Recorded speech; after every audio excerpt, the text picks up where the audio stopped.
Okay. Doesn't take long for me to start getting these notes saying no one can hear you. Can you hear me? It's a constant reinforcing of my insecurity. No one can hear you. No one can hear you. No speaker. But, you know, just if you stop being able to hear me, then Doug, take over.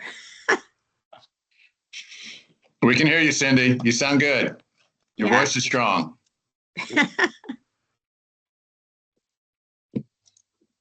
All right, it is 7 o'clock, so I am going to, I know that Jenna needs to start recording, so I'm going to welcome everybody to the June meeting of the Arlington Climate Change, Energy and Environment Commission. This meeting is going to be recorded, and we will accept public comment at the beginning of the meeting, and we do have one public comment, and but after that, only commissioners will be able to speak. Although we may have a couple of people calling in who have special, who have worked on some of these letters that we're doing, in which case I will exercise the prerogative of the chair to let them speak. So I think we should let a few more people wander in, but let's start with the introductions at least, and I'll just call on people as I see them going across my screen. I'm Cindy Lewin. I'm the chair of C2E2. Doug. All right, Doug, I'm introducing you. I'm Doug Snowinboss. I'm a commissioner, and thank you very much. And vice chair. Nominally, technically. And really, Bernie, I see you next. Okay, Bernie, we'll come back to you for public comment. Jenna, I see you after that.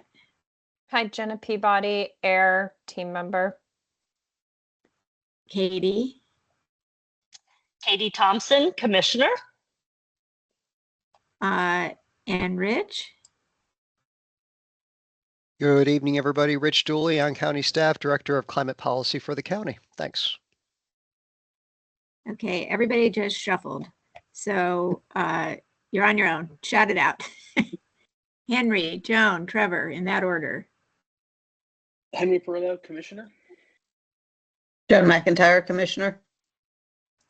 Laura Montano, commissioner.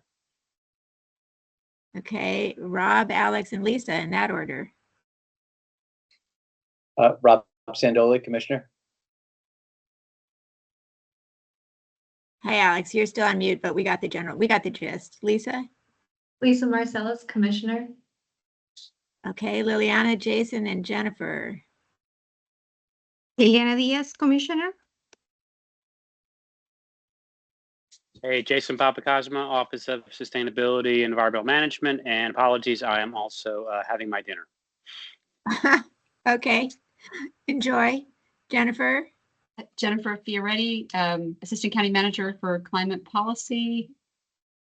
And Joe? Joe Trevette, commissioner. Okay, well, thank you, everybody. And is there anybody who didn't get introduced? There's a phone number that I don't recognize. Okay, well, so I do want to say at the beginning that we have, I know I say every month we have a packed agenda. This month we really have a packed agenda.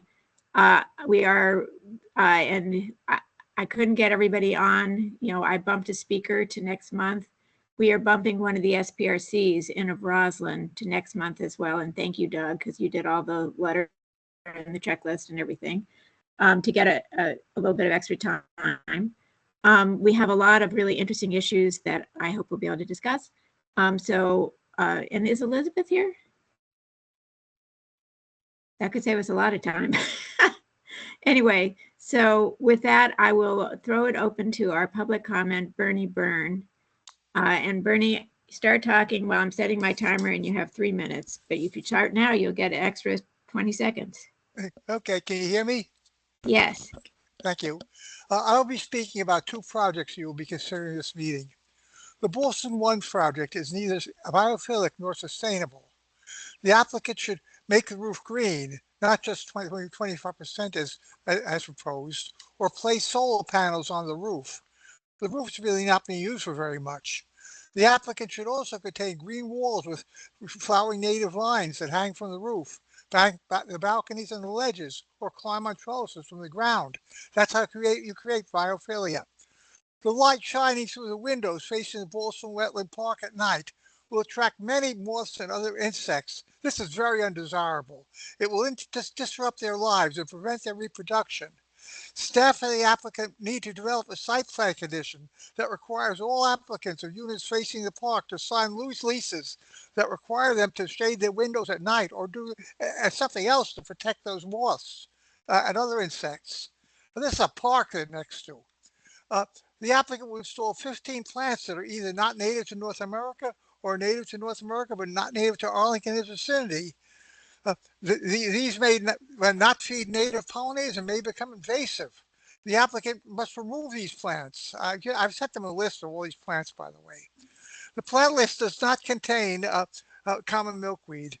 This is the only plant on which monarch butterflies prefer to lay eggs and thrives in Arlington's natural areas. To help restore the declining population of monarch butterflies, the applicant should install common milkweed on the site. And in many places, wherever possible, such as near tree trenches and things like that. The 2500 Wilson Boulevard project also has little biophilia and sustainability.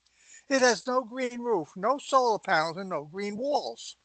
Flowering native vines should hang from the roof, balconies, and ledges and climb from the ground on trellises.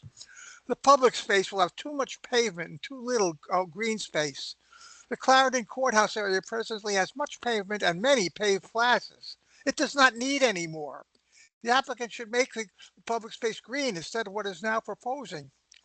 The applicant's conceptual landscape plan does not identify the species of any shrubs, ground covers, or perennials. This prevents the public and advisory commissions from making any comments or suggestions about these. The applicant needs to submit an amendment to its landscape plan to identify these species before the planning commission considers the site plan. All tree trenches in both projects should contain native flowering forms that support pollinators. None should contain grass, which we see all too often. No tree trenches should be less than 6 feet wide, which is not true for the Boston One Cup project. We'll have a narrow sidewalk. Use low fencing or elevation to prevent all plantings from trampling in dogs. Hey, that was great. Well done. Thank you very much. I hate to be ruthless, but I appreciate your input on the biophilia and your expertise. Jennifer, I think we're going to start with you. I remember now, Elizabeth said she would be a little late, so she was hoping you could go first, and you are first on the agenda. Happy to do so. Thank you, Cindy, and the rest of the commission. It's good to see everybody this evening. Hope everybody's staying cool. So I'm here to talk about the Arlington Corporate Climate Leaders Program and the proposed a partnership that we are interested in bringing to the board for consideration next month. I'm joined by my colleague, Rich Dooley, Director of Climate Policy, and will be available to answer questions either throughout the presentation, feel free to stop us, or at the end, however you'd like. So I'm going to go ahead and share my screen.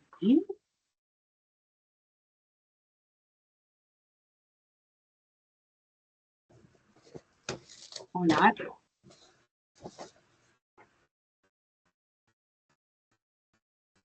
Jen, do you need me to pull up anything?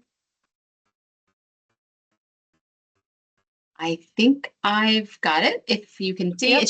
There's some sort of delay. I'm at the county. I don't understand the delay, but here we are. Yep. Yes, there it is. Okay, so why don't we get to it? So an estimated 8,900 businesses and organizations operate in Arlington. Buildings are our largest source of emissions, as you all know, at 53%. That's based on our 2023 greenhouse gas inventory. Of that, commercial and institutional buildings make up 59% of that. Many of the businesses operate in these buildings. And our challenge as an organization and for companies alike is to see both the risk with climate change, but also the opportunity. Research tells us that companies with corporate climate commitments recognize that climate change can represent the both, right? The risks and the opportunities. And research also tells us that companies with strong climate governance, defined as companies that have a board level environmental committee that discuss and promote environmental issues, are more committed to climate change. And yet many organizations don't have that, but yet are concerned about climate change, what it's going to do to their business, to their homes, to their lives, and want to be part of the solution. So, but what they find is that navigating the process of reducing greenhouse gas emissions can be challenging, whether they're just starting out or they're further along. And that's where we come in. That's where the Arlington Climate Leaders program comes in. This, as some of you may recall, was a key item in the Climate Policy Office's 2025 to 2026 work plan. And the program itself is being developed in collaboration with our Department of Economic Development.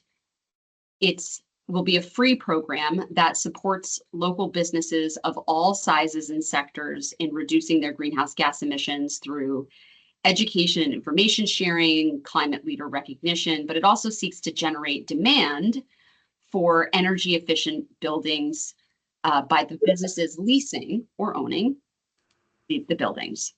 The effort, of course, complements Arlington's Green Building Incentive Policy, which seeks to incentivize property owners, as I know you all know, and developers to improve energy efficiency in their buildings.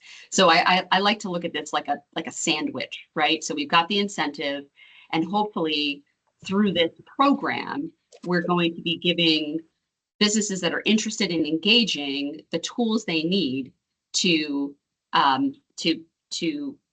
not only improve their operations from a greenhouse gas perspective, but also hopefully as part of that will demand greater, more energy efficient buildings. So the in our view, the group will cover a range of topics, from energy to low carbon buildings, transportation and mobility, to a just transition. Our focus will be on creating a space, like I had mentioned, that's of low cost, no cost to participate.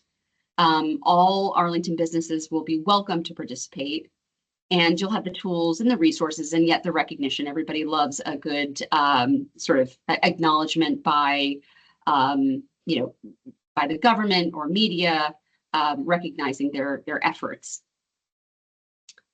And then really the goals here are, one, to foster collaboration, encourage, support, and empower our businesses to reduce their greenhouse gas emissions, and to showcase their good efforts. And hopefully they will serve as mentors for other businesses that are maybe earlier along in the process.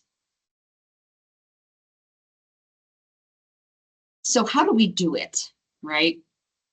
And we've thought long and hard about this, and we benchmarked a variety of different programs, even within the region and much further out west. And to do it right, you need a fair amount of resources, both time, human resource, and funding, in order to create the materials that businesses need in order to help them along their climate journey, as it were. And it's just me and Rich in the Climate Policy Office. It's not like we're a big team. And while we certainly can work with our partners in AIR and other places throughout the county, which we'll do, it's still a big lift to create content from scratch. And which is why we had considered the idea of partnering with Ceres. And they're a really fascinating nonprofit organization. And I'm going to talk a little bit about them in a moment. But before I do, I wanted to play a little promo video that they have online. And it kind of gives you a flavor of their organization, what they stand for. And it also gives you a sense of their sophistication when it comes to the content and the work that they're doing. So I'm going to attempt this. And if I mess up, please bear with me. I will fix it. And maybe Jenna can throw me a lifeline if I don't get this right.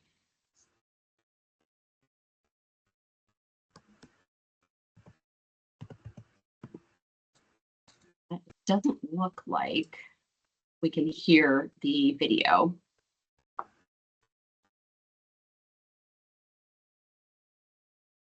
Let me pause. Does anyone hear this video? No, sorry. Nope, that's quite all right. What it is I have to share it in, I have to share this in a different mode. Bear with me.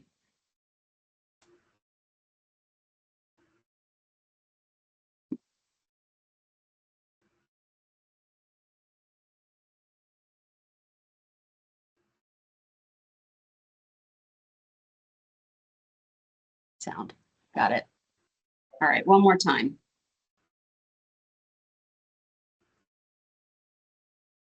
Sound check. Can we all hear it? No. No, I can't. Yes or no? No. No. Nope. Jennifer, maybe you can just give us the gist. I will give you the. We won't make you sing it. No. Okay, so here's what I'm going to do. I'm going to, in the interest of time, drop this in the chat, and then we'll obviously make the presentation available to the commission and anyone else who'd like to look at it, and it'll be linked in the presentation as well. So, so this is just essentially a promo video to talk about the genesis of Ceres, sort of how they came about. They've been around for about 35 years, and they started during when the Exxon Valdez spill occurred, and were the organization that set forth a set of principles and were successfully able to get the major oil companies to sign on to these environmental principles. So that's how they started, which was no easy feat. And they have grown over the years and expanded their portfolio to include a variety of different initiatives. So this is their slides, but they're based in Boston. And I mentioned that they're a nonprofit advocacy organization working to accelerate the transition to a cleaner, more just and sustainable world. That's their frame. The organization has spent those 35 years working with investors and companies to tackle global sustainability challenges. And here's their theory of change, where they have shared with us climate, water, and nature risks financially impact investment portfolios and corporate bottom lines, from business operations to supply chains. By addressing these risks, investors and companies can safeguard their long-term profitability and maintain a competitive edge in the global market, while also taking advantage of the enormous business opportunities to drive innovation and economic growth. So while individuals, communities, and policymakers have essential roles in environmental stewardship, investors and companies remain, they're just an important part of the providing those high impact solutions. So that's where Ceres has that value proposition. That's where they've come forward and provide this meaningful engagement with investors and companies and policymakers and regulators to build responsible leadership and spur real economic change. So they were behind that. They're not the only, they'll say they're not the only ones behind supporting and getting the IRA passed, but they were very much a big player in that work. They work across the country in a variety of different states, helping corporations in their sort of build their ESG profile, investment firms, et cetera. I'm sure you've probably stumbled across their advertisement on the web. They're just constantly out there looking for ways to help support and underpin all of those important sustainability policies. So we are really fortunate, and it is the first time in Ceres organizational sort of time that they're partnering with a local government, or we're proposing to partner with them to deliver a hyper local corporate climate leaders program. So basically taking the resources that are available, and there's, you have to, even though they're a nonprofit, they work with companies that are,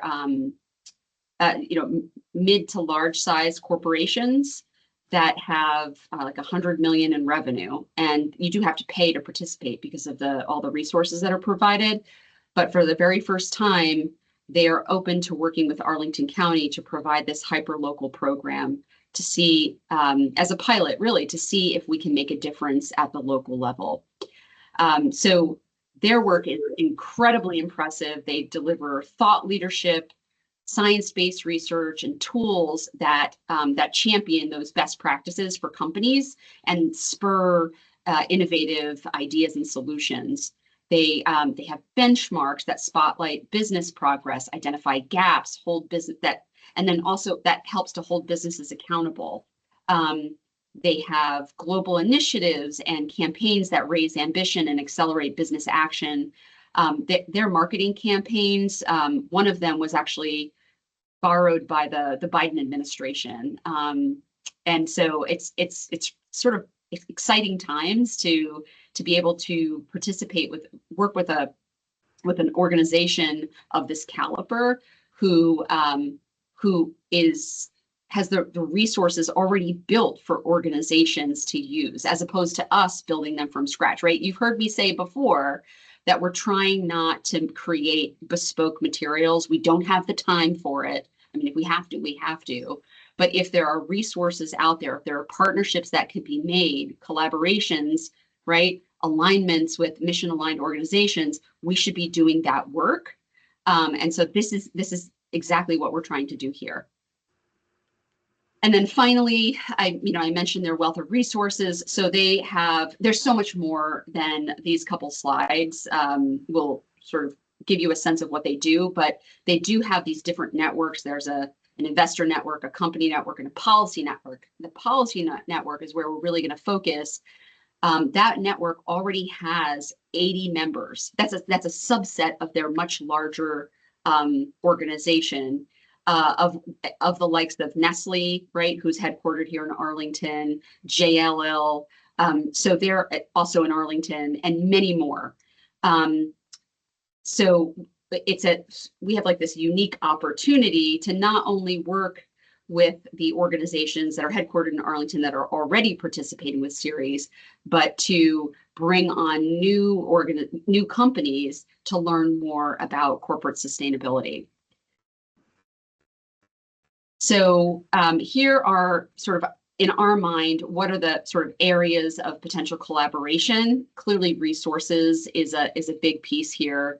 At no cost to the county, Ceres will equip participants in the program with tools like policy briefings and webinars and workshops to enhance their understanding of climate action. Other types of high impact events where we can not only showcase our corporate leaders, but also create opportunities for networking, and then also leveraging some of the Ceres existing platforms to help connect businesses with policymakers at the state and federal level to advocate for change. So there is just in looking at these 3 bullets, there's a lot in here that we'll be looking to identify and sort of design as part of the program, as to what would make the most sense, what to use first, how to roll it out, how to target the audience, et cetera, that we're going to try to bring into the network. Of course, it's open to everyone, but you have to sort of target and market this work. And so, so our first step is, after going to the board, hoping that the board will consider and approve the agreement between Arlington County and Ceres, would be to establish an advisory group made up of a representative sample, if you will, of businesses in Arlington who will help to guide and instruct just really to guide us in the design of the program, to make sure that we are providing information and materials, resources, et cetera, that are the most important for Arlington businesses. And then hopefully by fall, winter, we will launch the program and we'll be off to the races. So with that, that concludes our presentation, and we're happy to take any questions or thoughts you may want to share. Questions for Jennifer?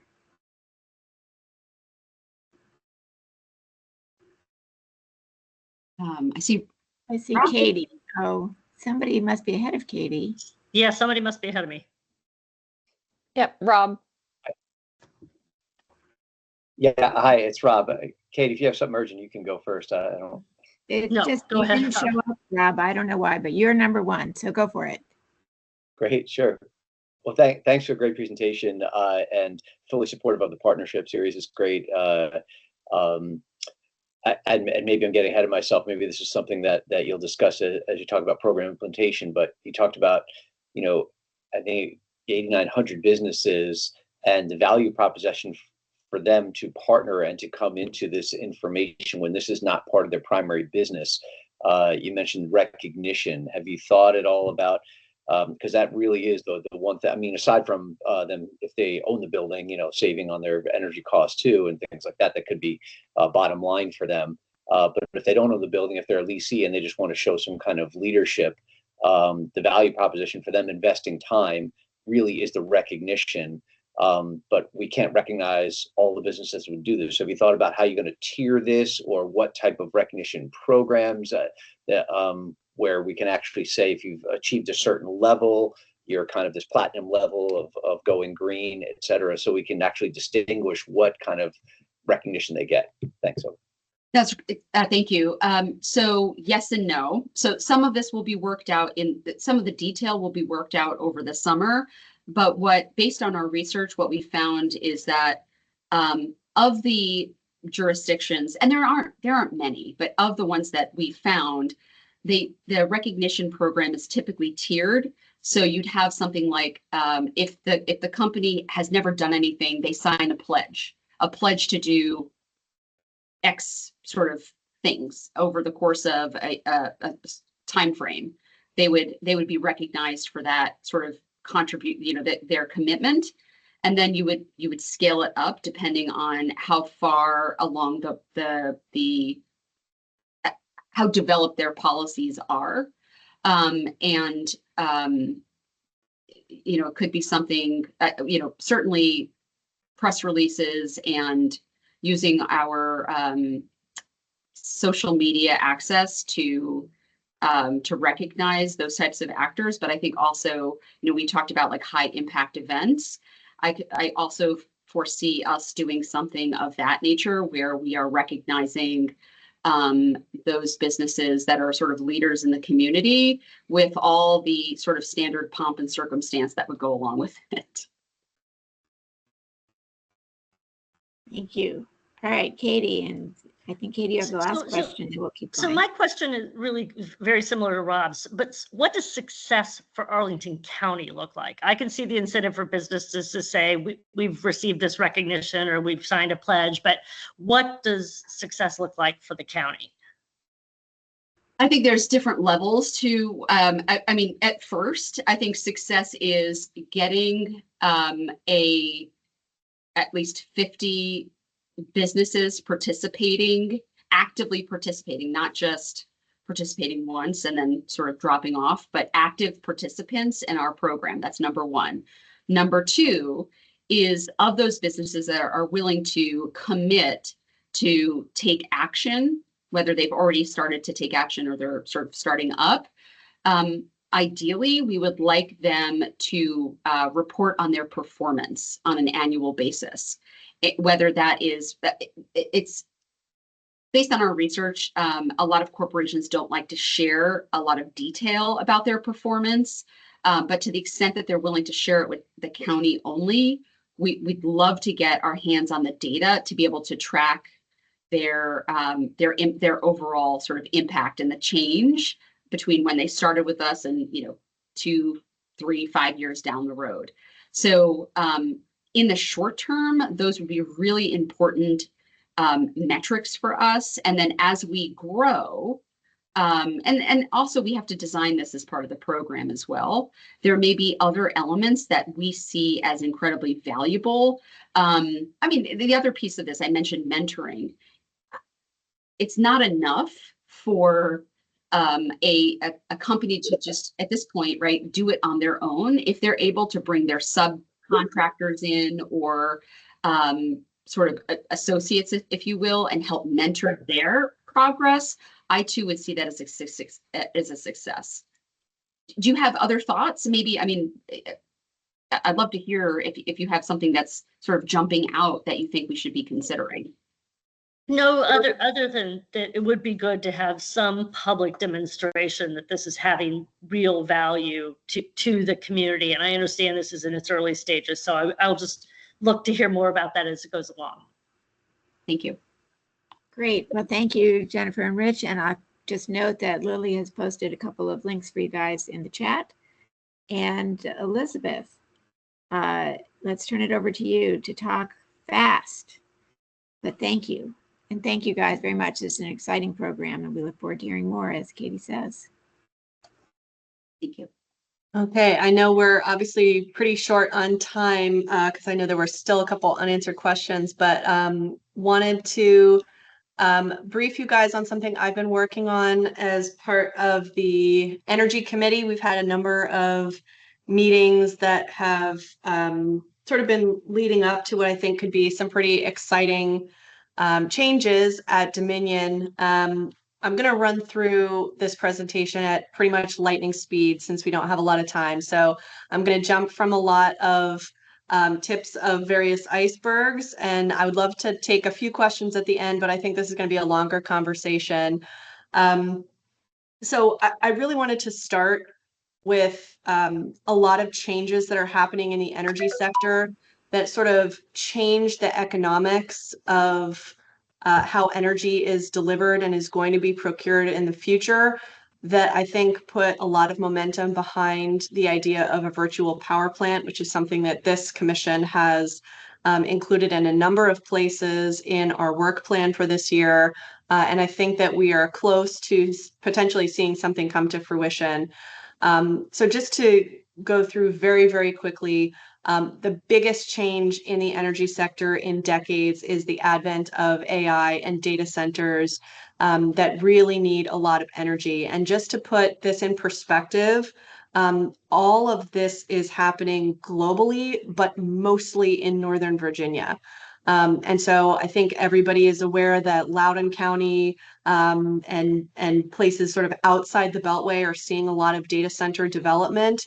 But when it comes to the grid and our shared utility, a lot of these energy costs are going to be shared with Arlington County.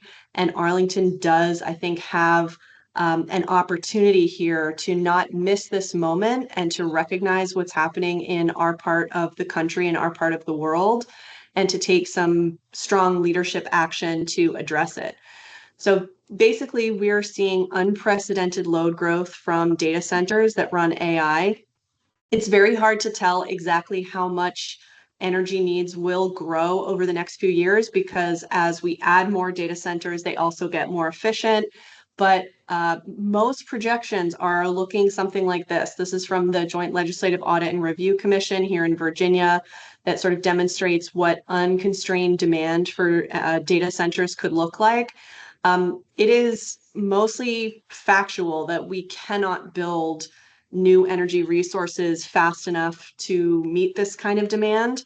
But the technology companies, the hyperscalers that are building these data centers need electricity now, and there's a lot of urgency around building new resources, whatever's the fastest to market.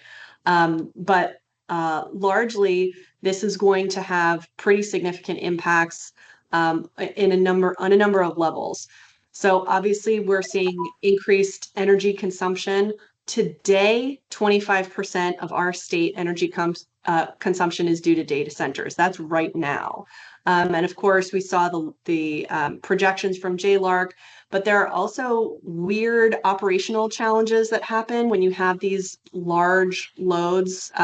Historically, you would see load growth happen in an incremental fashion. Now it's these huge, sometimes, a gigawatt data center coming online, and how do they behave? How do they operate on the grid? But all of our historical methodologies for sharing costs typically will socialize and share a lot of these costs among consumer classes.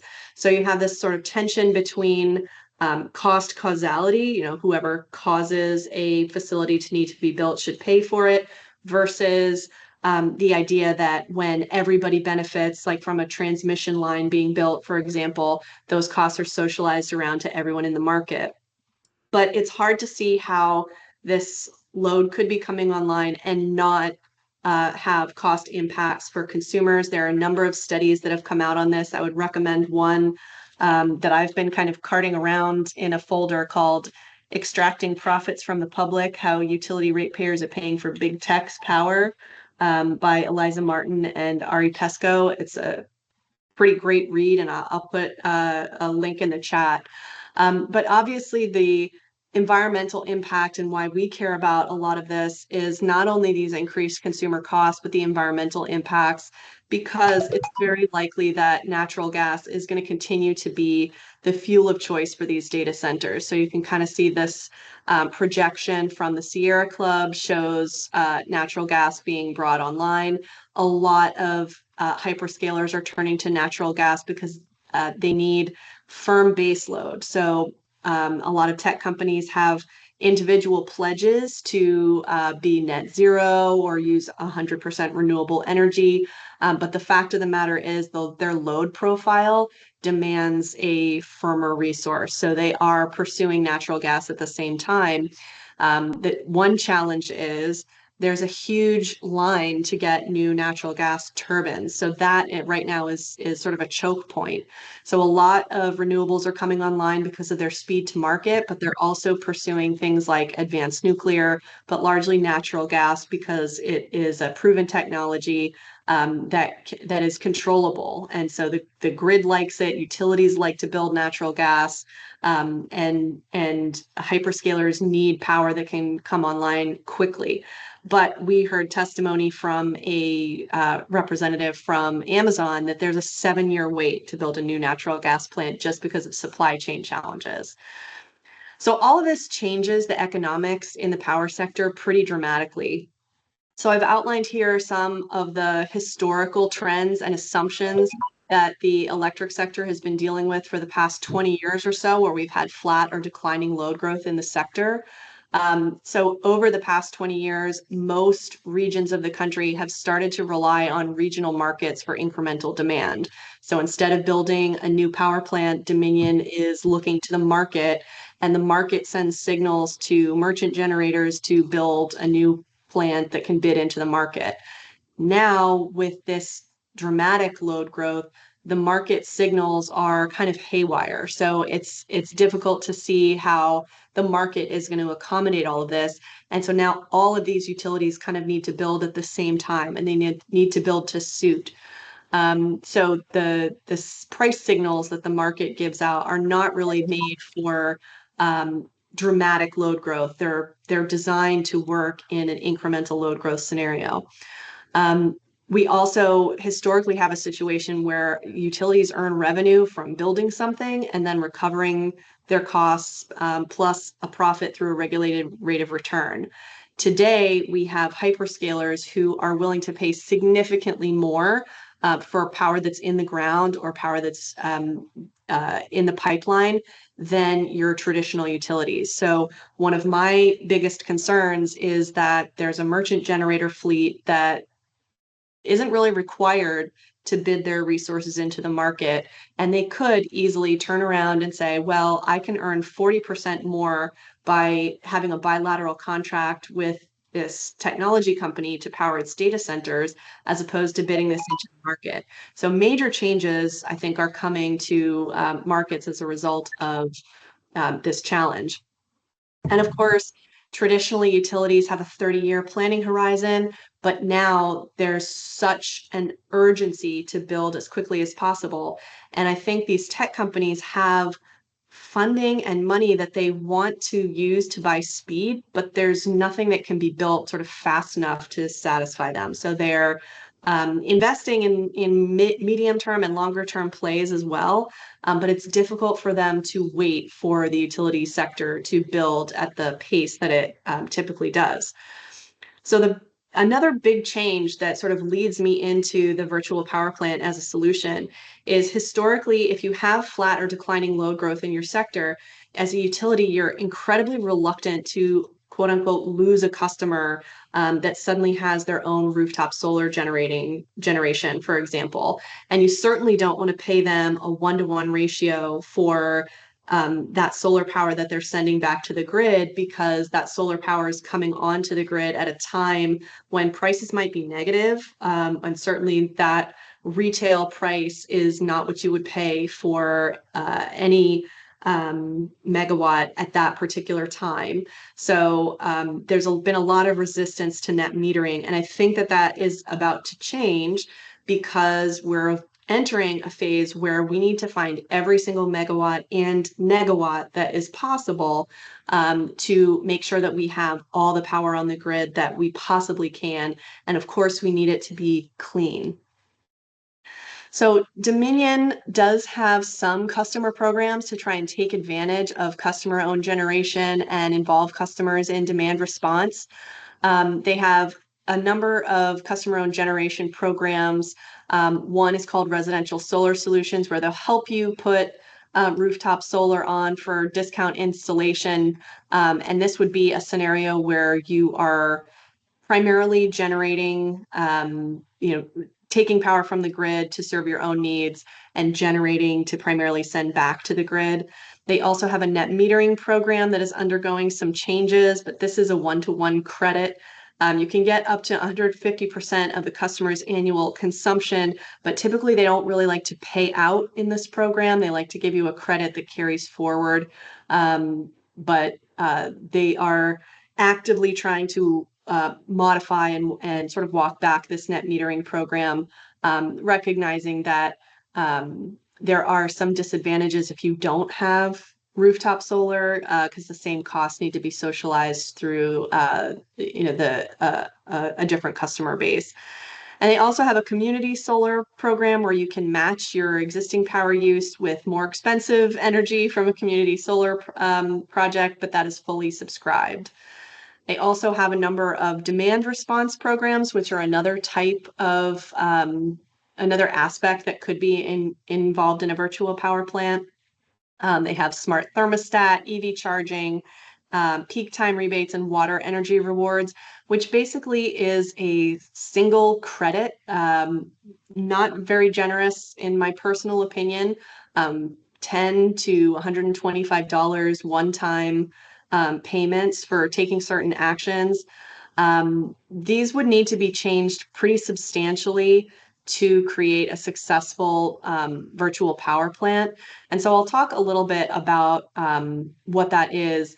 But Dominion does have an available time of use rate pricing scheme. It doesn't seem to me to be particularly straightforward. There are 3 different pricing tiers, but they do have the technology to allow customers to go to time of use rates, which is really important if we do end up developing a virtual power plant.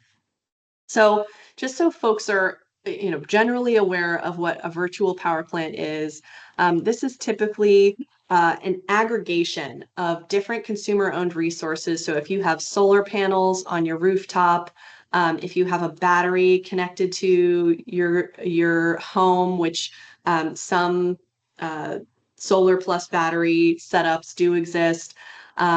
If you have an electric vehicle that's capable of vehicle to grid, it's not quite there yet, but there is certainly that possibility in the future. And things like smart thermostats.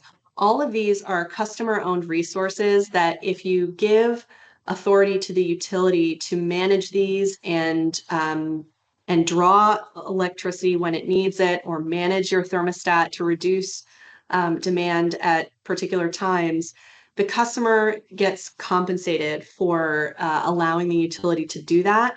And an aggregator is able to do that across multiple consumer-owned resources, multiple homes, to really add up pretty quickly when the grid needs that particular type of response.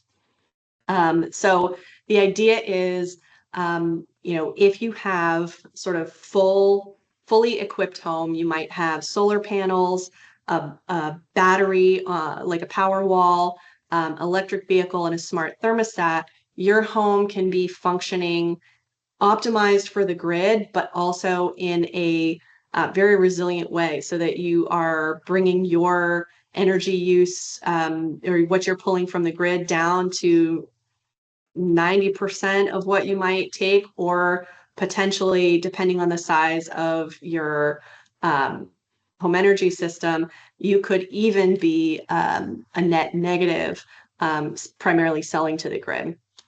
So aggregation is supported by the Federal Energy Regulatory Commission. They adopted something called Order 2222 a couple of years ago that allows third parties to basically sign up customers for demand response programs and aggregate that and bid it into markets directly. So this does allow entities to bypass the utility. There are a couple of business models that I think are interesting. One is Base Power, which operates only out of Texas, but they basically provide very, very low cost home batteries. They aggregate those batteries and bid them into the ERCOT market, but the homeowner gets the resilience basically of having a battery backup system for their if they lose power. And then Taurus Energy Systems is another startup that has a sort of complete home kit to have solar panels, battery, et cetera, all of the features that I was talking about.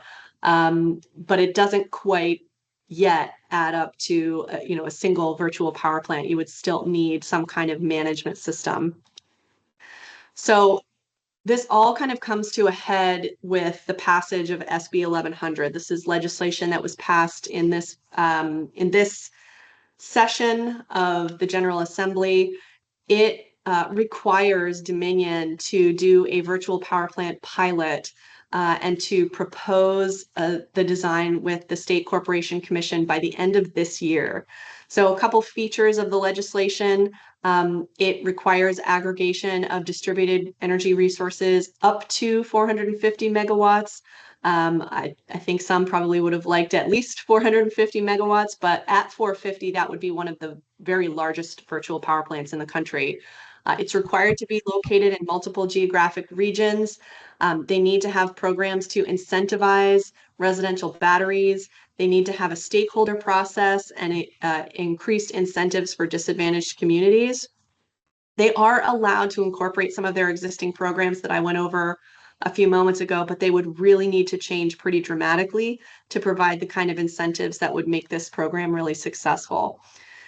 So where I think Arlington County comes in is to engage in whatever stakeholder process is put forward by Dominion, and to have a couple of priorities that we communicate for a virtual power plant, which I think Arlington is an ideal place geographically for an element of this pilot to take place. So I think there are a couple priorities here that I just outlined, but I'm interested to hear what other folks think. what's really important to me is that consumers should own these resources that are placed on their property. They shouldn't necessarily be leased or, I'm wary of a business model where the consumer thinks they own a battery, but they only get to use it if there's a power outage, and a third-party company is making significant revenue from aggregating that battery and bidding it into a market. Which leads me to my second point. I think that this should be fair compensation. A $10 gift card at the end of the year, or $10 credit on your bill is not a sufficient incentive to participate, and it doesn't really compensate for the value of not only those megawatts that a user is sending, but the actual value of capacity. So batteries really change the game with respect to how these resources can be used, because they change the time. And so I think that should be compensated pretty significantly at the rate that other resources would get. It's also really important to me that democratic governance is a huge factor in this. So the legislation allows for Dominion to administer these programs, or a third party. My sort of push here is, I think that a cooperative is the ideal structure, because it can grow geographically. Obviously, there's customer ownership. Customer trust will be much stronger with an entity that is known to be responsive to consumers. They can finance assets at basically treasurer rates, and they can accommodate a lot of complexity. I also think a geographic concentration starting in Northern Virginia, where there's a critical mass of existing resources, can be really important for success, because if there are grid upgrades that need to take place, they can be done in a particular geographic region. And of course, we have a lot of solar panels and electric vehicles, et cetera, and folks that frankly want to participate in programs like this. Fifth, I think an aggressive scale is particularly important. There is certainly a chance that the utility wants to kind of package up the programs that it already has and call it a virtual power plant. I don't think that's going to really get the job done. I do think an external aggregator, particularly one that is not for profit, can really pour heart and soul into actually growing the program and making it successful. And finally, I think it is absolutely critical that this program incorporate equity. If consumers are going to own these resources and get compensated, I think that there are ways that the program design and local governments like Arlington County can make these programs more equitable, and to make sure that low income and historically disadvantaged populations are able to participate and buy in, even if it's not in a sort of homeowner type format. So as far as next steps, I have some ideas, but again, I'm interested in hearing from folks. The Energy Committee has a speaker from Dominion coming to our next meeting. I would certainly welcome any C2E2 members that want to participate in that. We've started talking with other industry groups and others, but I think outreach to our counterparts in Alexandria and Fairfax, perhaps, and some environmental groups to kind of continue to learn more about what a stakeholder process might look like and align ourselves with what other entities are seeking. Perhaps we could do a letter to either Dominion itself or the State Corporation Commission, depending on what the stakeholder process looks like. Right now, it's not clear whether it would be, file, a pilot program and then do a stakeholder process, or do some kind of stakeholder process in the next 6 months. But I certainly don't want to wait to weigh in. And at some point, it may make sense to share some of these findings and what's going on with the county board at some point, so that they can think about actions that they may want to take, and to make sure that they're aligned with anything that C2E2 might do. So that was as fast as I could humanly go. Yes, that was very fast. And I hope that it was clear enough for folks to understand what the interest is here, and what's happening, and why there might be some opportunities for Arlington. So I'll stop there and take questions. Thank you, Elizabeth. And I hope that are you okay with sharing your presentation to C2E2 afterwards? Yeah, of course. That would be great. Okay, questions. And I apologize because what I've learned is that I'll have to scroll through the names. Usually the people who raise their hand pop to the top of my screen, but I Yep, gather. it looks like these Henry people- Perillo. Okay, good. Henry. I was quick this time. Thanks, Elizabeth. That was a really great presentation, and virtual power plants are really exciting, and the opportunity to hopefully have one at some point here is exciting too. So, question about like the types of buildings that would be involved. Is this are they sort of also pushing for like multifamily and apartment buildings as part of this, or is this mostly single? It sounded like single family primarily and potentially some commercial, but are they like, you know, is it a pretty broad range of what the type of building that they're hoping to include, or is it kind of a limited, you know, scope initially at this point? Not sure if you mentioned it. Sorry if you did. I did. There's nothing in the legislation that speaks to multifamily homes, but I do think that that's a component of the equity angle that I was talking about, is figuring out a way for renters and multifamily residents to be part of this. Now, if you have a smart thermostat, if you're in control of your, you know, of your home energy usage to even a certain degree, you should be able to participate on some level.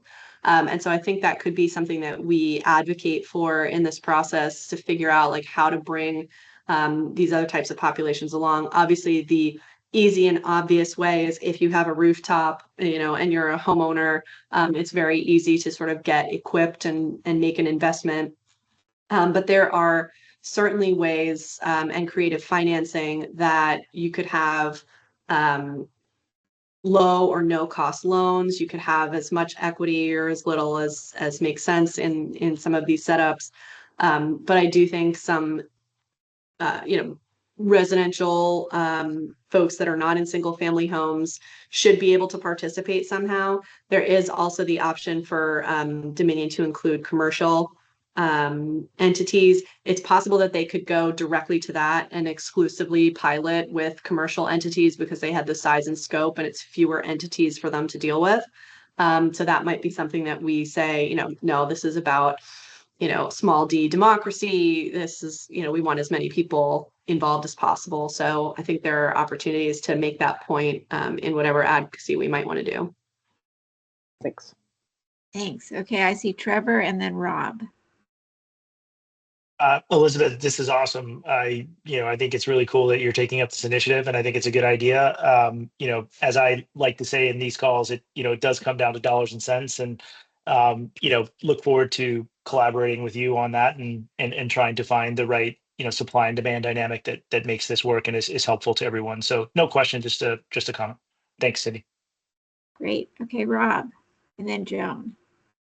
Yeah, thanks. I'll add my support, and thanks for a great summary presentation. And for what it's worth, I agree with your principles that you spelled out there. I'm not sure that Dominion would agree with all of them. And so the question is, if this legislation puts the requirement on Dominion, is our strategy here to try and give them something on a platter that we, and behind the scenes, make it kind of conform to these principles and say, hey, we're kind of taking it off your plate. This is very confusing and a big thing to do. Here's something that will help you meet this requirement, and kind of sell them on that? Or are we trying to influence a program that they're just like, what's our strategy and end game here? Yeah, that's a really great open question. And I think from my perspective, a lot of that hinges on what do we hear from the Dominion speaker at the EC next month? Are they looking at a robust stakeholder process before they even propose anything? Do they already have something in mind? And we're going to be kind of at odds trying to make it into something better. Are they open to collaboration? Do they like the idea of a third party? If I were a utility and this legislation passed, I would really welcome the entry of an entity, like a single entity that says, yeah, we're excited about working with all these customers and doing the work of getting solar panels financed and permitted and on these rooftops. Whereas the utility, I think, historically, but maybe this changes, has sort of said, well, you go ahead and bring whatever resources you have, and then you can sign up for our programs. A third party entity can really push this forward in a much more significant way. I don't know what their posture will be relative to that, or what their thoughts are. But we'll learn more at this next meeting. I'd like that to be the start of a longer conversation with them. I would like to be helpful in this process. I hope that they see this as helpful as well. But we'll have to kind of see where they're at. But the lines of communication are opening. Okay, thank you. And Joan. Yeah, no, I think this is really interesting, and kind of virtual power plants is one of the key elements of starting to meet the increasing demand. So I think, from the county's perspective, it's kind of working with them or encouraging them with ideas of how to, build microgrids within Arlington, even thinking about, especially with developers and building owners, in terms of vehicle to grid infrastructures for charging. I mean, we focused a lot on having EV charging ready for buildings, but think that step beyond that, and even using school buses during summer times is that. So, kind of, if the county can come forward with some kind of broad vision, and then a kind of starting point of how we can do this and do it in a way that builds on our own resiliency. And then Yeah, I didn't mean to cut you off, John. I just wanted to add that there is a component of the legislation that focuses on electric school buses, but it's sort of like a almost separate pilot that is proposed a little bit later in time. So it could be a component it contemplates that, but doesn't fully incorporate it in at this phase. I think Dominion has at least, broached or suggested those types of programs. With, that they'd actually buy the buses or help buy the buses with the ability to tap into the vehicles when they're not being used. So yeah, there's some interesting language in the legislation about whether or not Dominion can own the buses. They can own the batteries, but not the buses, or something like that. Yeah. People think, is that in our best interest? Yeah. The way they want to do it, which with Dominion, you're never 100% sure it's going to be in our best interest. But yeah, and I think, from the commission's perspective too, is as we go through to having our legislative agenda, which will be coming up in probably September, is really kind of focused. And we did a little bit last year's focus on the whole utility scale importance of a broad range of issues of how we can actually meet these demands and keep prices low for our residents. Exactly. Well, thank you. Perhaps Arlington can offer up some free rooftop space. The county. Yeah. So virtual power plants and microgrids are in our work plan. And Elizabeth, thank you for leading the energy committee to really taking the lead on that, and throwing your personal passion into it. And I think it's great that you've had this lineup of speakers that have been building toward this. And it'll be really interesting to hear what Dominion says. And I hope we have a lot of fun on the EC. Yeah. Stop by anytime. So I hope that we can keep following up on this, and that it can really go somewhere, and that we can make a difference. So, okay. Well, I know, Trevor, I saw you want to go and go early, not leave early, but speak early. And I think that maybe we should put the gas leaf blowers toward the end and look at the SPRCs in a chunk. And I do want to say, so the SPRCs, we have 4 that will be going in all at the same time, because Shirlington House, we've kicked Inn of Roslyn to next month, but Shirlington House will, which we approved last month, will be going in together. So I would like to suggest, after we have our discussion about each of these, and there's some very different ones, particularly one Roslyn, that we delegate some small group, maybe Joan and me, and many thanks to Joan for all of her work. She's worked with everybody who's done an SPRC. That maybe we take a special scrub to make sure that we're consistent from project to project, because that is part of the value that we add. And we've never sent in a big chunk like this.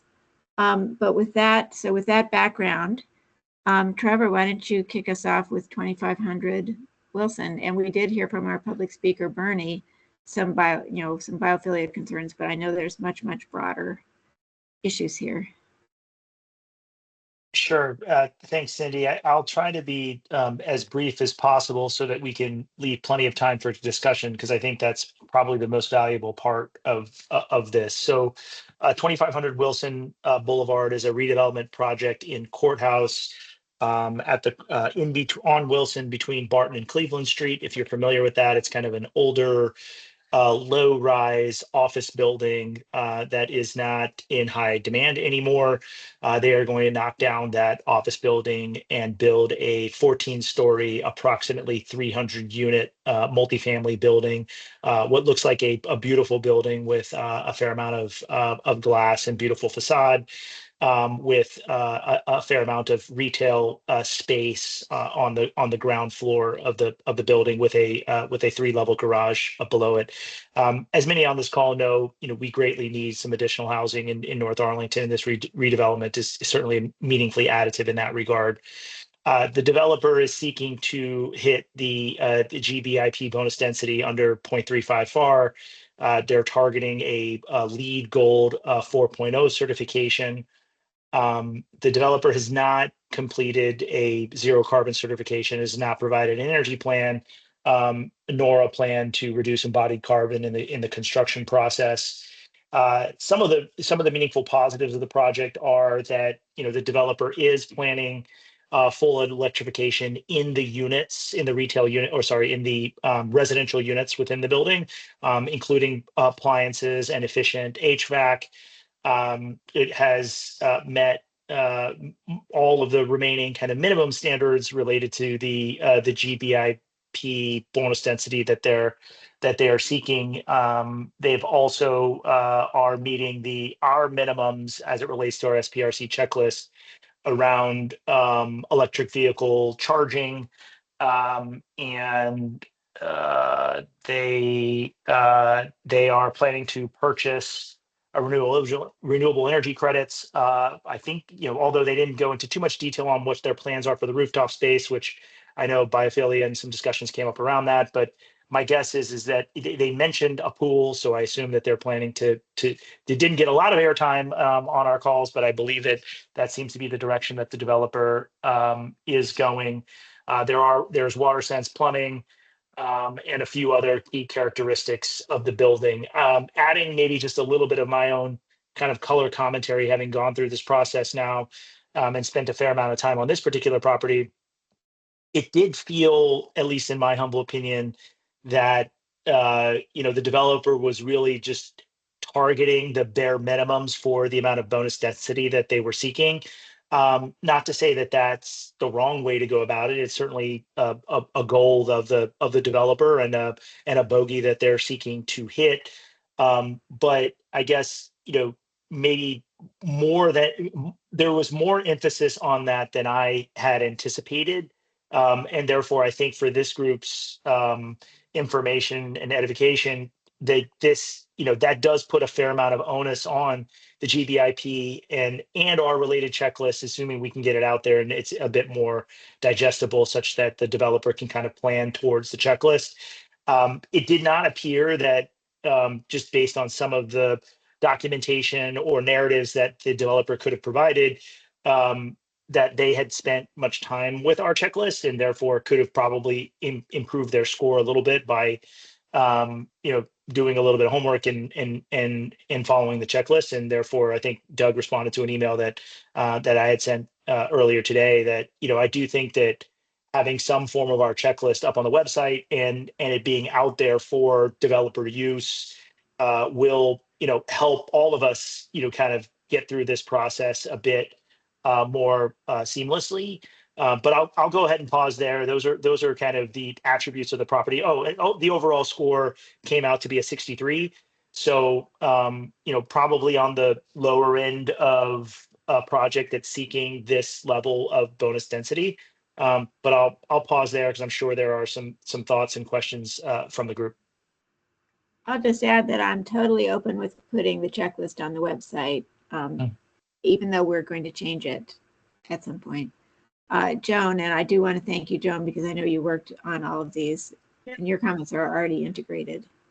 Yeah, frankly, the developers aren't going to pay any attention to our checklist. But let's be honest about that. They're not, this is kind of our way of making sure we're consistently assessing what these things are, and they're really looking at the GBIP and what they have to provide to the county. So be realistic. On the checklist, just actually looking at it, whether or not the Energy Star should be exceed, since the meets is 75. And they're basically going with what's required for a 0.35. But it's our criteria That would is a raise little your bit. Like, Yeah, our good catch, Joan. We can move that up. Yeah. Our criteria is a little bit, it's because it is above the minimum, but is that really where we really want Energy Star scores to be? Well, I think we or have to go exceeds, with but that's what we have right. Yeah, that's what I'm saying. It's just that, and just one interesting thing about this, and you'll see, is that on the energy narrative, we did a fall short. They did not provide any energy model. I mean, for almost every other project, we get some sort of energy model that lays out, what the systems are and insulation and those types of things. And and most of them actually then have a number of alternatives that they identify, and sometimes even do a couple of scenarios, but there's different ways of doing it. But in this case, what they called their energy model was basically a layout of the GBIP requirements that they were meeting. And actually, in some of the correspondence, they seem to be pretty resentful for being asked for anything more. Yes, that's true.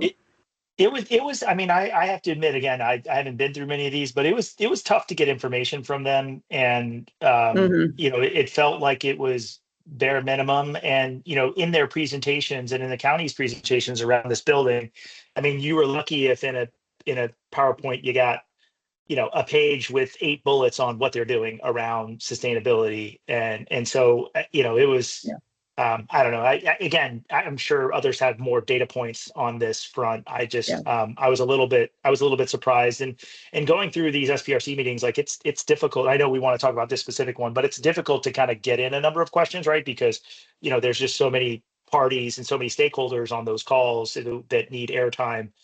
Things move, pretty quickly. So anyways, thank you, Joan. Your help, your input was been great. Unfortunately, it's a very frustrating part is sustainability comes towards the end, and sometimes they're trying to wrap up the meeting, so there's bare minimum of discussions. So we just have to keep doing whatever avenues we have to kind of ask the questions and make the point of what creates sustainable buildings. And we've been sending in written questions. I know Liliana and Jamie did that too. And, sort of push questions like, gee, this would really be great in this building. Are you going to do it? That really educate and inform and push. Anyway, so thank you. So 65 is a little bit on the low side for somebody going for 0.35, but I think it's a fair score. So Trevor, I assume you're moving acceptance of this letter and checklist to be submitted. And again, I will say, subject potentially to one last review when we've done all of them to make sure we have consistency across projects. Although Joan and I have already tried to do that, but we may make changes. And I think I've incorporated virtually all of both of your comments. Yes, so, yes, you have. That wasn't a hint.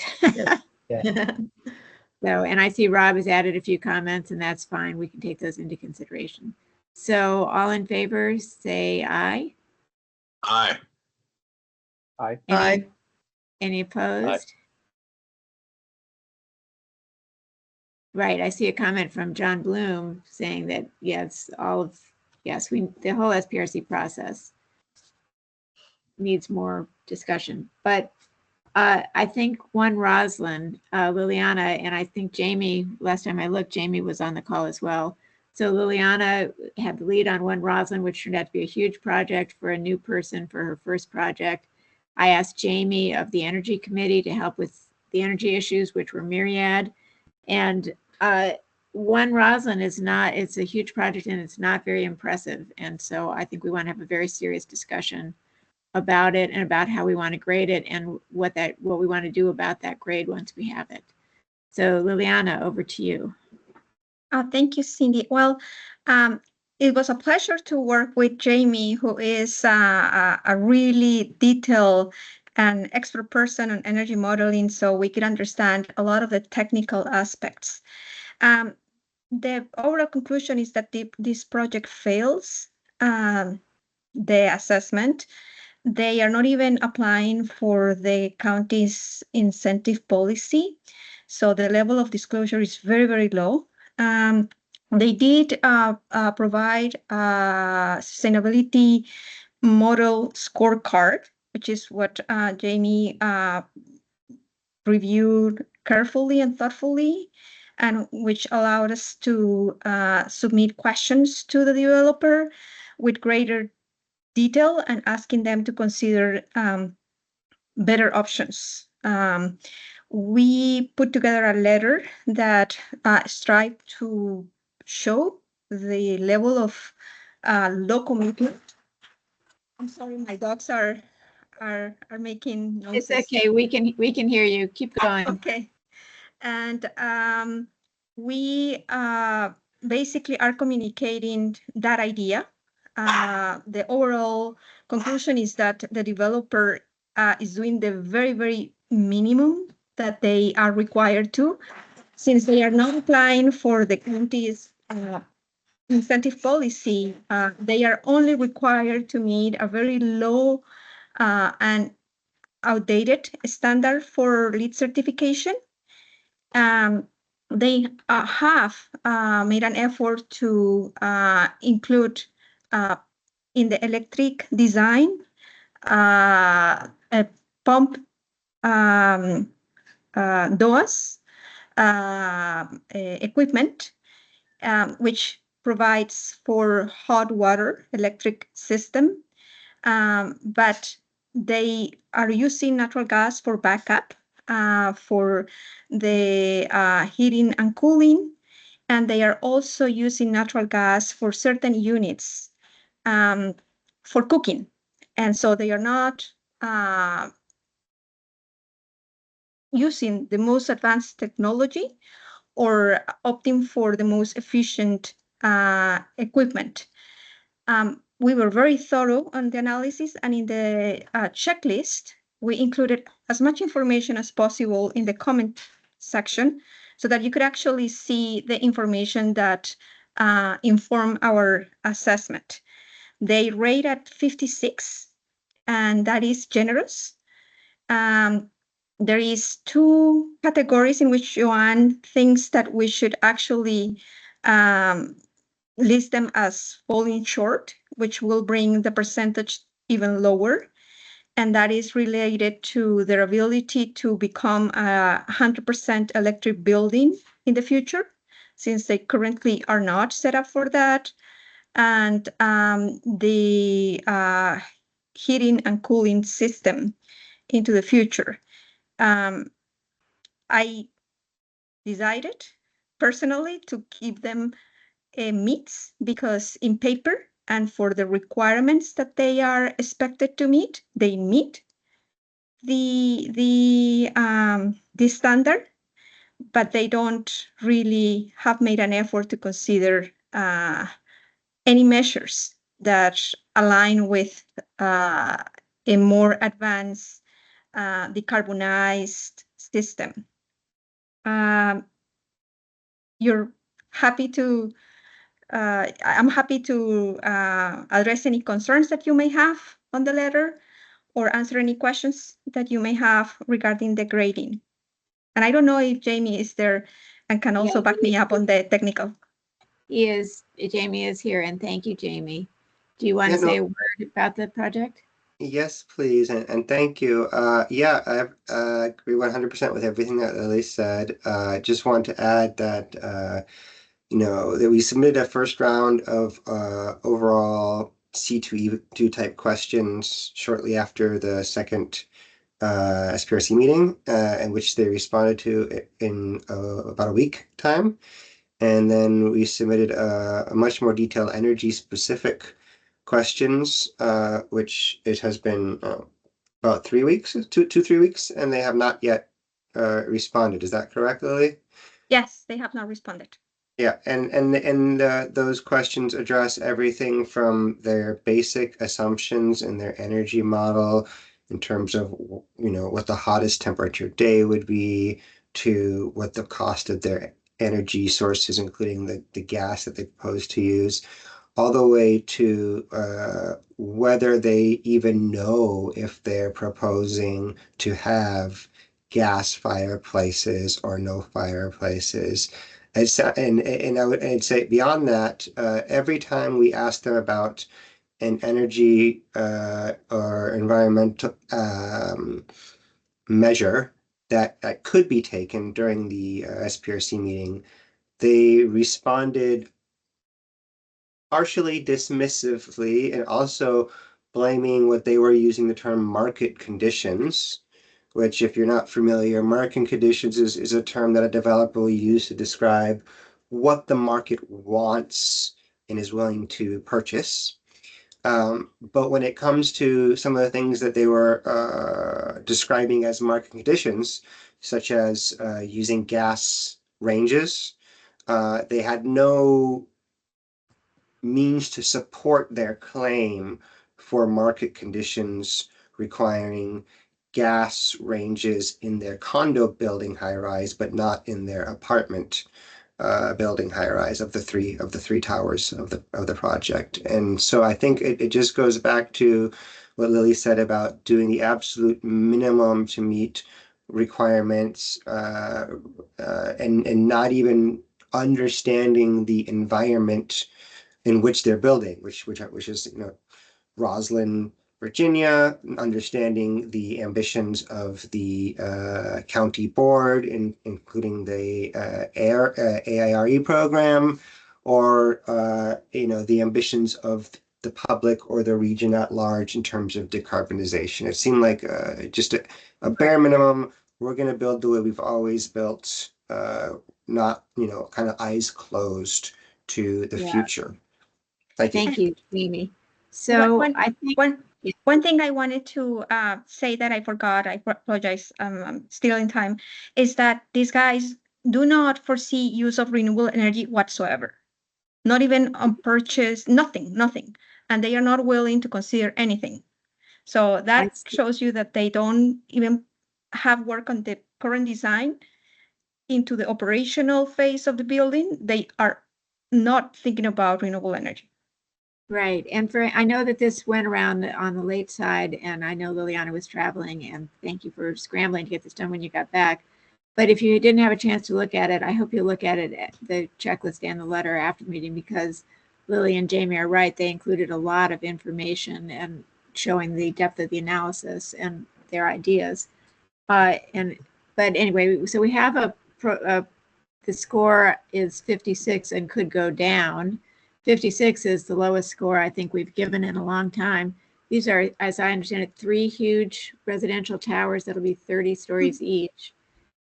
This is, again, a very massive project. And I think the question for the commission is, and Jen, if you can pull up the letter and look at the last paragraph, I'm wondering if we should ask the county board to not approve this project. What do we say now? Cindy, just a comment here is I made extensive comments this afternoon on some on some document on, and this is not it. Right. So we can look Google at that. Docs. We can look at that later, since we're going to look at them all anyway. Rob, do you have your hand up?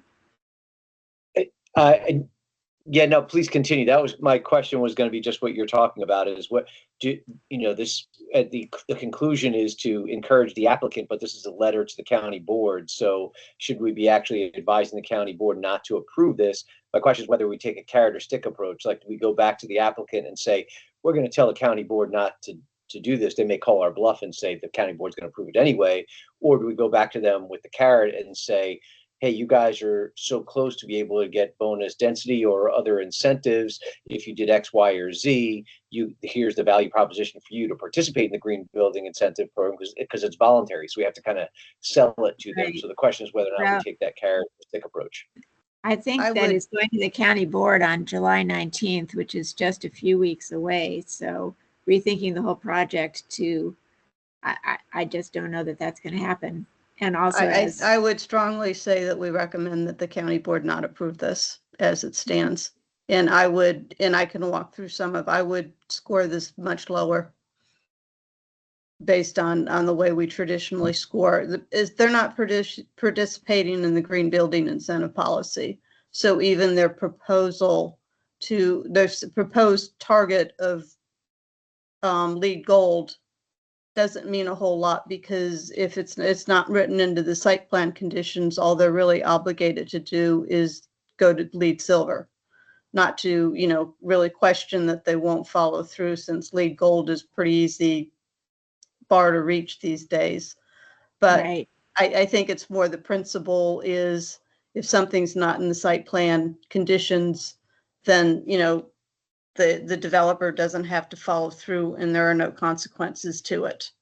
Well, I think we have generally, when a developer has said that they're going to do LEED Gold, we have scored as if they were going to do LEED Gold. Yeah. Although we've been engaged in a side conversation with the county, and Jason is still on here, I think, has been talking with Jenna about site plan conditions, and I'd love to see more things go in there. But I think that, Joan, we can have that side conversation. Yeah, I mean, score it. But I think the key conversation for us is whether, this building is going to last for 40 or 50 years. It's going to take years to build it.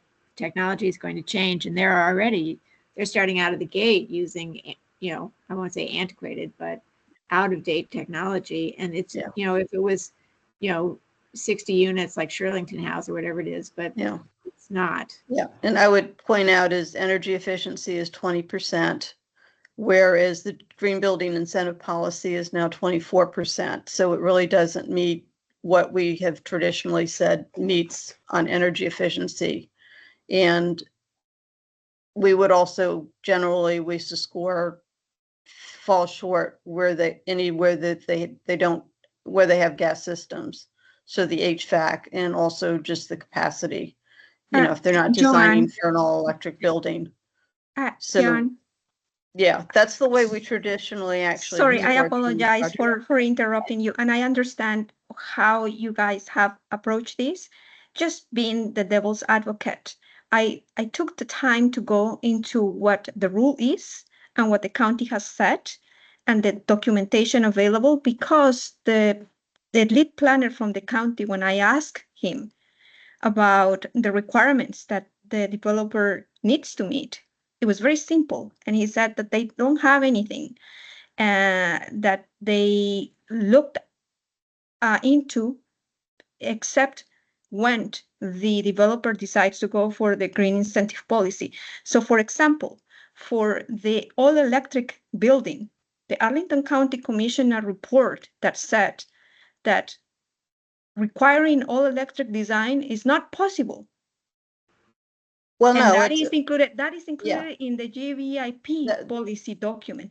So whether we think that the way that we have operated is the way that we should go along with this, I am okay with that. But what I'm saying is that if we are basing our grading on what the standard is, what the requirement is, and what the information the county will look into, then we're not judging by what the county says. So I'm going to cut this side discussion off, because I know, Doug, you have your hand up, and in the interest of time, Doug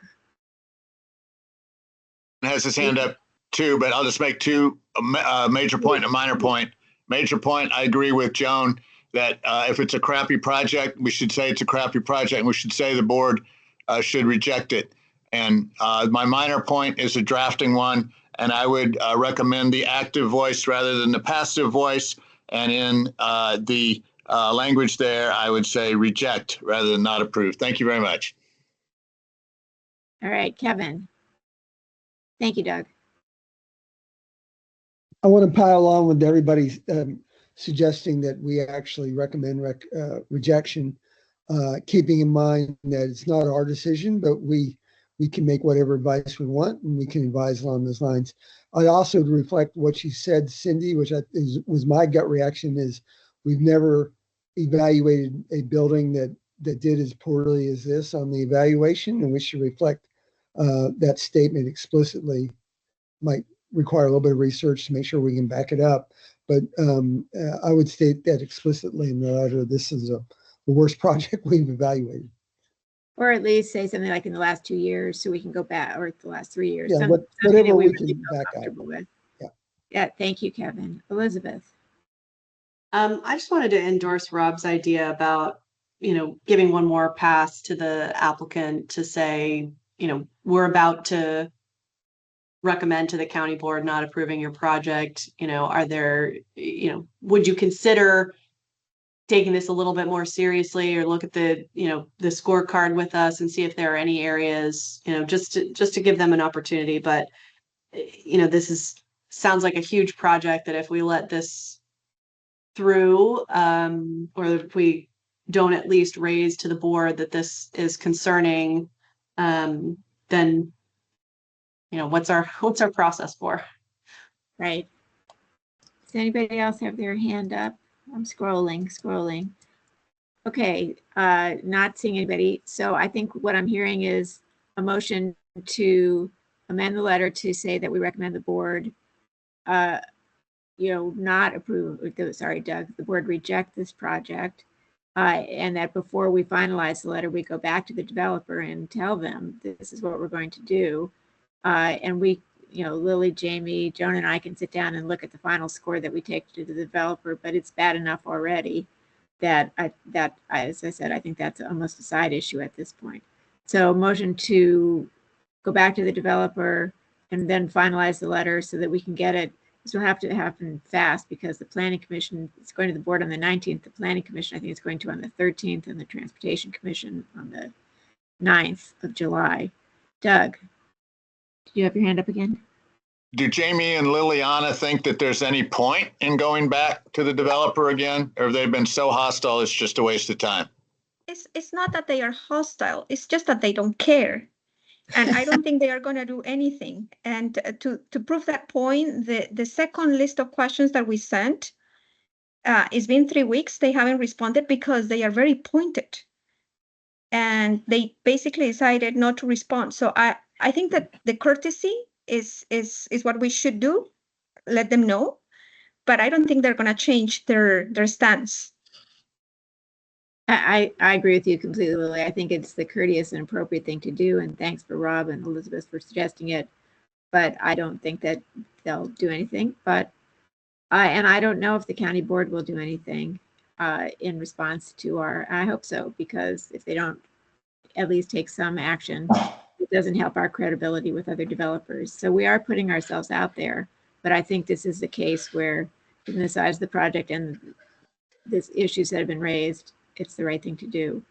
So that's the motion on the table. Does anybody have any discussion before we move to a vote? I have a couple of things. First is I think we should discuss on, the lead gold is, do we give them meets? Because that's what they're proposing, and make a mention that it's actually not going to be, it's not actually required as part of the site plan conditions that they'll sign up for, or just say that they're not meeting because they're, it's not going to be in the site plan conditions. I think in the past, when they say we're going to meet lead gold, that's what we've scored. So This is one of the, I haven't seen a project in a long time that wasn't going with the green building incentive policy. Right. So you're concerned about the lack of enforcement. I get that. But I think, again, I think it's not, the score is so low anyway, it almost doesn't matter. And I think the comments say, but I think it's a point that the county board needs to know, is that at least make a mention of the fact that they're not, that they're actually not under any obligation. I think that's mentioned in the checklist comments. But if no, I don't think it's in the checklist. I don't know what, it's just. It is. But it should be in the letter, because I don't know how much attention they'll pay to the checklist. They'll look at the colors. It's funny. I always look at the checklist more than the letter. Jamie, do you have your hand up? Yeah, I want. Rob? I just Jamie? want to second what somebody had said earlier, that yes, that's true. They're not going for any building incentives, but even without that, it is not a project for the future of Roslyn in the eyes of C2E2. And I think from that perspective alone, it should be sufficient to recommend rejecting the project, or at least, offering that they consider the future of downtown Roslyn and come back to it with a better proposal before it's rejected. Something along those lines. Thanks. Rob?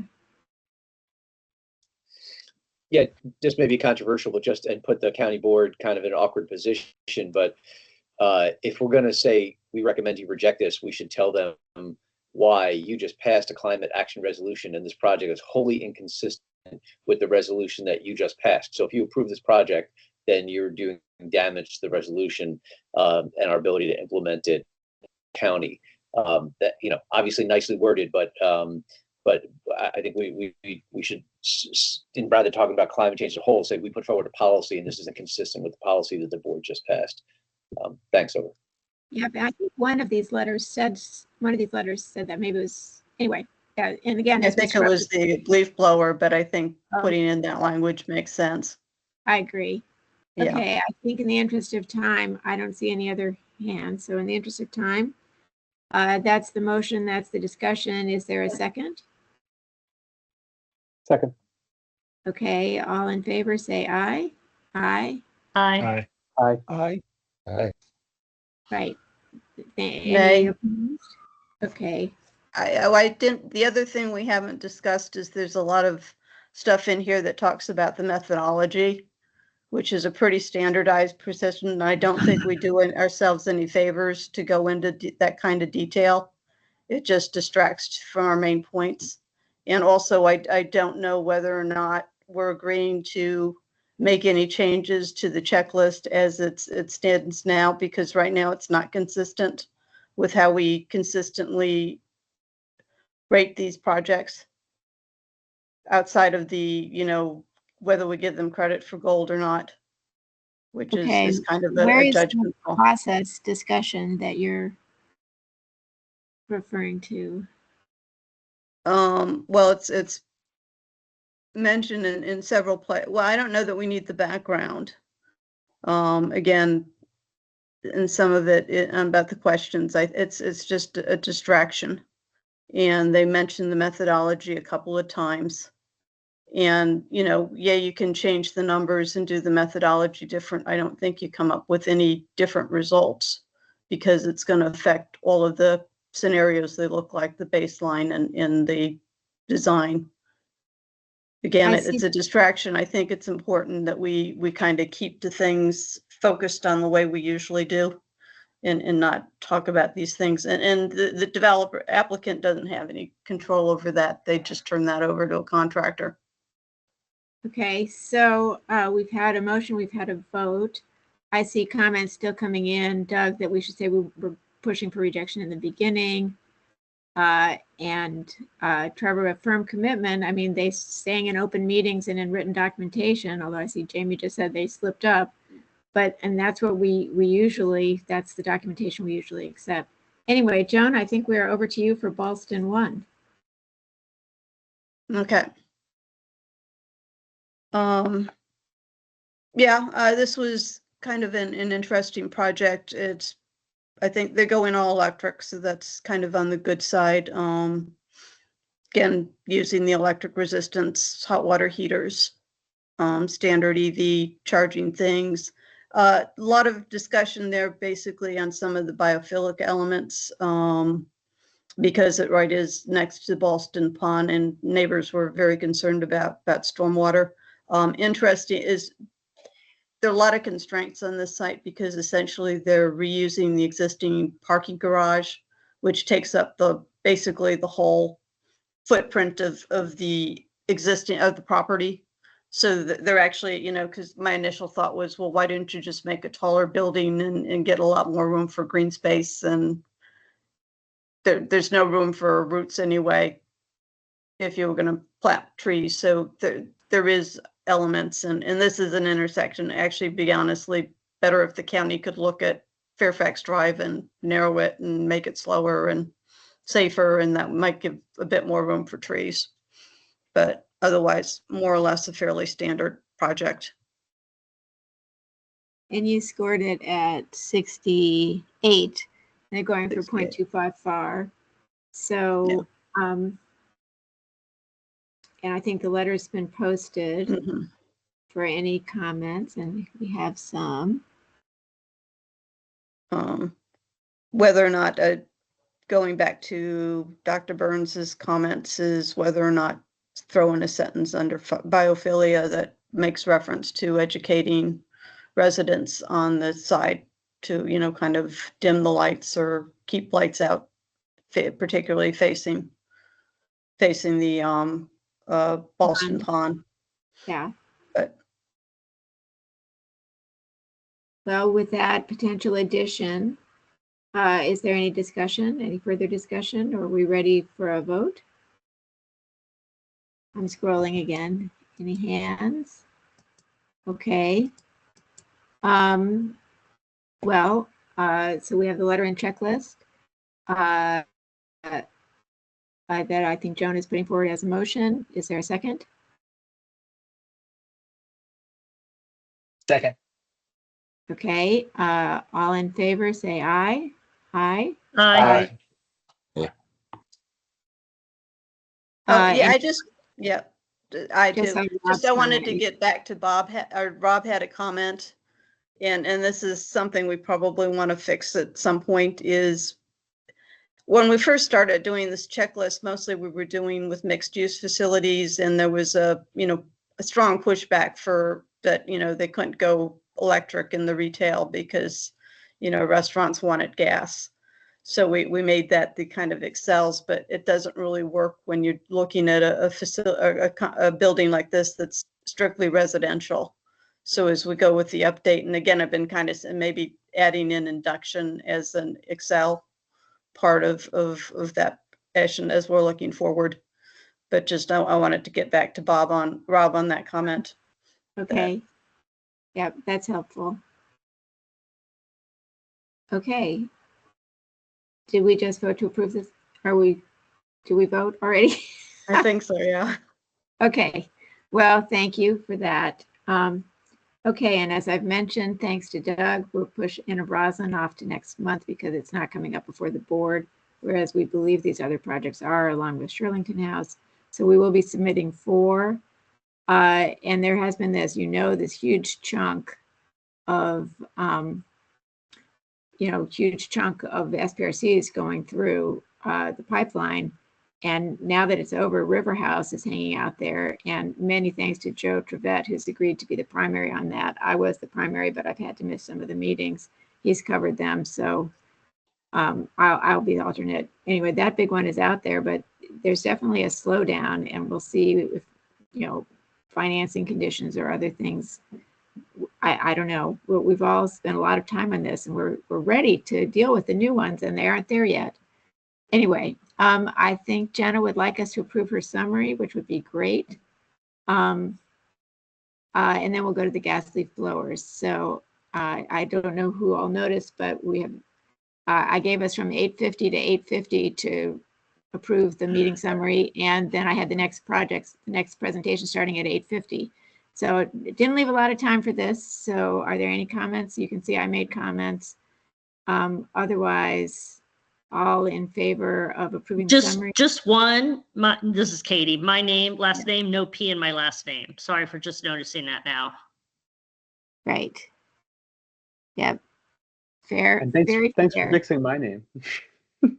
Yeah. Okay. Anything else? Okay. All in favor, say aye. Aye. Any opposed? Okay. So there's approved. So let's go back to the gas leaf blower, and I want to recognize John Bloom, who I think is still, John, are you still here? Dun, dun, dun. I know he's been under the, yes. Thank you, John. So John, and thank you for all the comments in this letter, which are excellent. John wrote a letter for Sierra Club that a couple of other advocacy groups have signed on to. I tried to, I think a lot is going to happen, and Jennifer can tell us. I think a lot is happening on gas leaf blowers, but we want to be on the record as being very supportive. There's been this legal issue about whether Arlington had the ability to ban gas leaf blowers, and we believe that's been resolved. I make it sound in this letter like it's just clearly over. That is a little strong, but that's the reason that there's a focus on it. And so I want to thank John. His letter is much longer, and it goes into detail not only about the climate change effects, but the air pollution and health impacts. It's much more detailed and very well done, and has tons of footnotes for all of those who wanted footnotes. So Doug, before I call on you, I'm going to ask Jennifer to give us a little state of play on what's happening with this, if she's still here. Yes.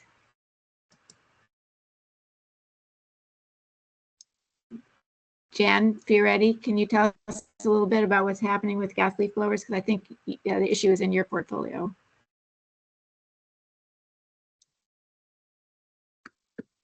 Okay, I will chat. I'll send her a chat. And Doug, why don't you go ahead with your question? And Rich, I don't know if Rich is still here. Oh, I don't know. I'm so bad with this Google thing, but I was reading this afternoon, and there was a phrase that seemed a little over the top to me, and I thought I had highlighted it and made a little side comment, but it's not showing up here. But that was in the first line of the second paragraph, the phrase notoriously inefficient and antiquated. And it just, that seemed a little over the top hyperbole to me. Okay, that was I don't me. know who the original drafter of this letter was, but obviously there's a lot of people commenting. So Yeah, thank you. I put that in based on my my survey of the internet, reading about two-stroke engines. Those words just kept coming up, but that's what I'm fine with making this a more professional, understated letter. And I think some of Henry's comments go to that as well. And Rob, I think you had a lot of substantive comments. And if it only burning only 60% of its fuel is normal, I'm happy to drop that. Again, I put that in because I was horrified. Jenna, can you scroll down?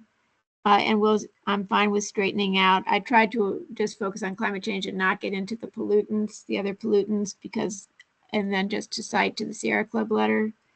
But I can change that. Rob, thanks for your things on Edmonds.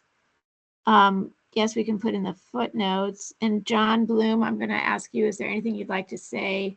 I did put in the Edmonds research because I found it, but we can always drop it. But again, John Bloom, thank you for hanging with us. I know you're under the weather. Is there anything you would like to, and I moved this to the end, which was really mean. Is there anything that you would like to add? Really not. I think it's a good letter, and I think the main point is, I think most people are kind of convinced already about gas-powered leaf blowers, but really just to kind of send the message to everyone at once that it's, Alexandria is gone. The Attorney General has ruled it's time to move this forward, and it's a good time to start the wheels turning, because it takes effort. They've got to assign staff to it, to the public engagement and this months-long process ahead of us. So they really need to get that moving, and I think this letter will help. Right, and we did want to put our imprimatur behind accepting that there could be an 18-month transition period, because there are a lot of companies, a lot of lawn companies that have a lot of money in gas-powered leaf blowers and so on. And Rob, you had this interesting idea about like a buyback program, I believe. Is that something that people in general on the call would like to support? It may not be appropriate for this letter. It was more like a conversation for us, but we don't really have time for right now. But it would be a lot to implement, and we had to figure out where the money would come from if we're actually going to pay folks to turn in, old two-stroke engine leaf blowers. So I'll just table that for now. We can leave it out.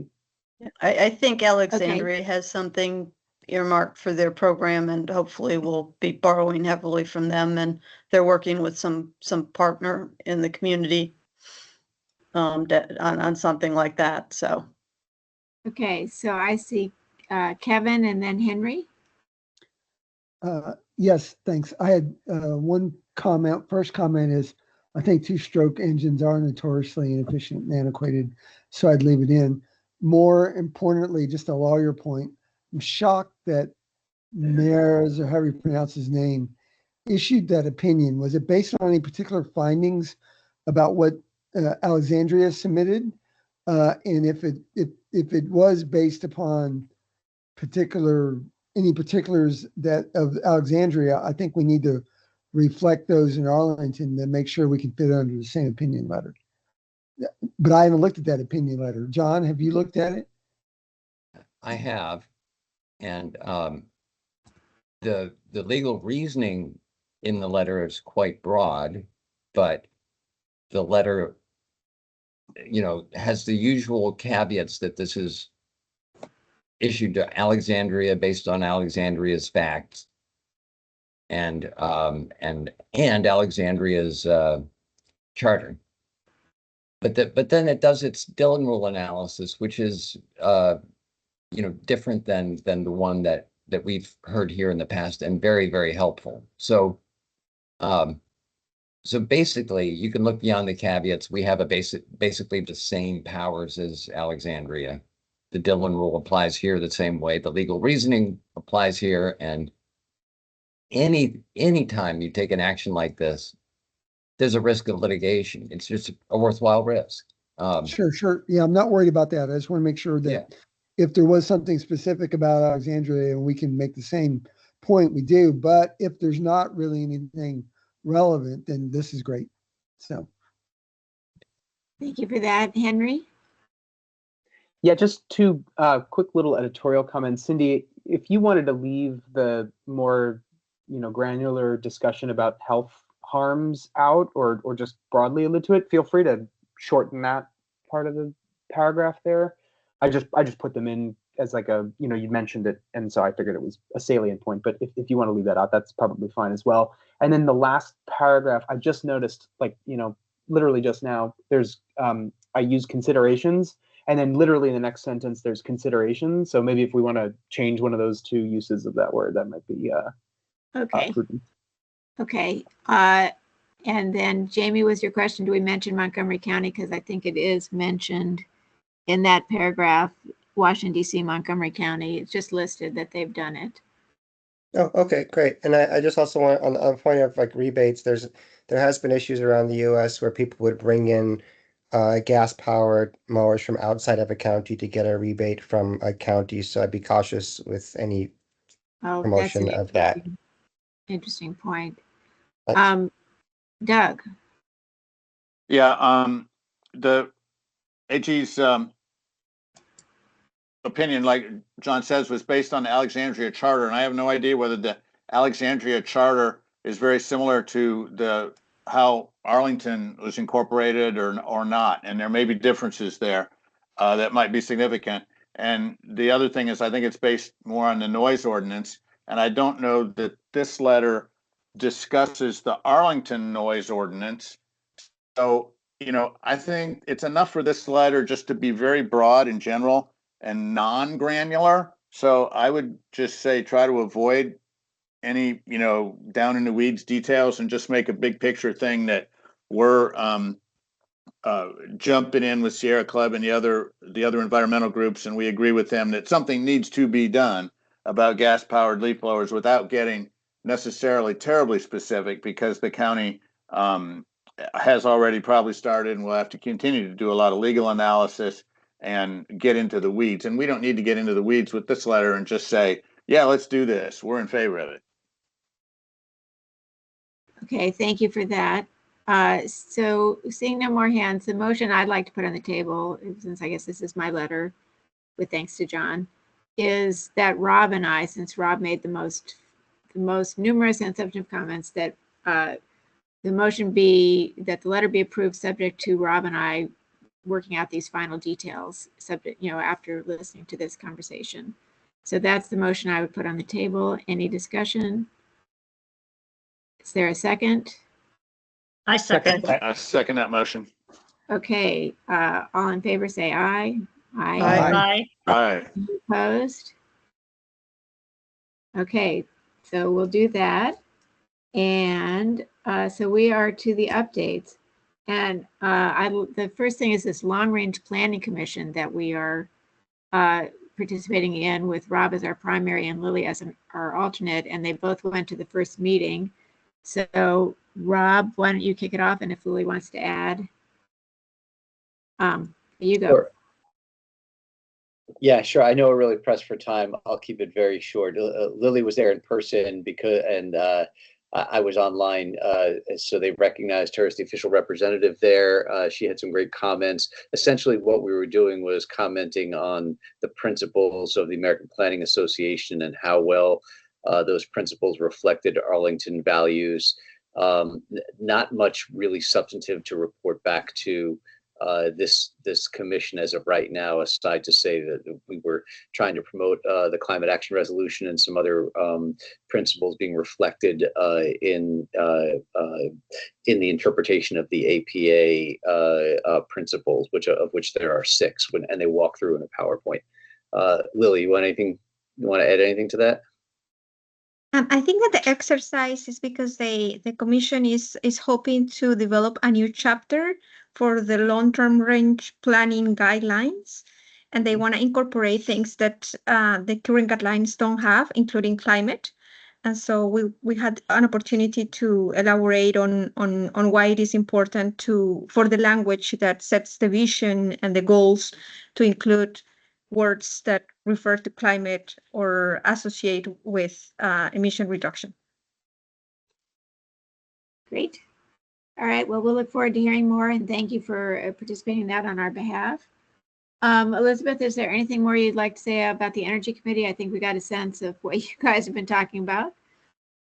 Yeah, the only thing I would add is we had our annual presentation from APS on their progress towards clean energy and sustainability. We're working up a letter on some recommendations that we wanted to make to the county manager. I will share those with C2E2 for input when it is ready to go, but we're targeting sending that this summer while schools are making plans for the following school year. Yeah, thank you. And that was a really interesting presentation if anybody would like to watch the recording. Joan, is there anything happening in transportation that we should know about? Yeah, just the proposed vision and goals will be going to the county board in the July meeting. And one of the things of concern is that at both transportation, but particularly the planning commission, wants to drop in the vision the reference to being able to get where you need to go without relying on a car, and dropping that without relying on a car, and then actually making it a little vaguer in the sustainability in terms of reducing vehicle miles traveled. Again, it taking away the sense that this plan is really about providing options for people so they don't have to rely on their cars, so that there's and that being a big motivator. And again, so that's likely, unless there's strong objections within the commission, is go and kind of both, object to the dropping of that language, as well as including or mentioning a lot of the issues in the letter that we sent out, was a month or 2 ago, about the importance of making this a comprehensive plan for addressing reducing greenhouse gas emissions in transportation. So making sure it addresses the electrification component, as well as all the transportation related aspects of providing, much more convenient, safe, reliable transportation options to help reduce reliance on single occupancy vehicles. So Great, thank you. The next thing I have listed is the green building incentive policy, which the county staff has been working on. And they had a meeting with the NAOP, which is the Coalition of Business Building Owners, and then had a meeting with representatives from our local advocacy groups like Eco Action and Sierra Club. And then they're looking, from a process perspective of having a meeting with all those stakeholders combined so that we can hear each other and really talk about, there's a lot of, of course, we're all pushing for building electrification. We hear from staff that developers are like a hard no on that. And that, that's the whole ball game. So, hard no is not going to work, but it's great to see that the staff is continuing to move along on and trying, that was something we had expressed concern about in our previous letters, that there wasn't enough communication and not enough cross-fertilization. And we were just hearing, developers said they wouldn't do this. Obviously, green building incentive policy, as Lily was pointing out, it's optional, it's voluntary. If people don't do it, we don't have a lot of control. So we really want to make it attractive enough that people want to do it. And finding out where to balance, where that line is difficult. And, we need to advocate, and the developers are going to advocate. And I find it very, very interesting that they're saying hard no, because we're looking at a lot of buildings, including 2 of the 3 we looked at today, that are coming in all electric. Even though developers are saying, we can't do that, we won't do that. So anyway, we want to take that with a grain of salt. So that is moving back. Lily, would you like to add something? Yes. So I thought that maybe I don't know if this is something that we could do, but within the GBIP policy of 2020, the document, there is this chunk of text that the commission says it's based on a report that they ran probably in 2017, 18, or 19, that says that it's impossible to have an all-electric building without being extremely costly. And so that's a proof point right there. And what we could do is say, almost a decade has passed. Maybe you want to do the study again so that you can have an informed opinion of what the incentive should be. Right. And the county is going to completely redo the policy, and there is a new draft, and that's, and I think that definitely will not be in it, but that's a great point. And apparently they have redone the study that they did, that Stephen Winters did for them 2019, 28 on building electrification, which even at that point said that, for a couple things, for particularly sky rises, there were some challenges for HVAC and hot water, but that, again, that's going on a while ago, but, mostly it was largely feasible.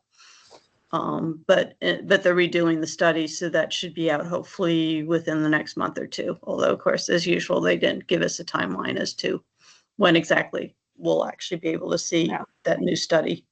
But there are, there actually is a 40-some story apartment building in Brooklyn that's all electric. So, there are good examples out there as to how.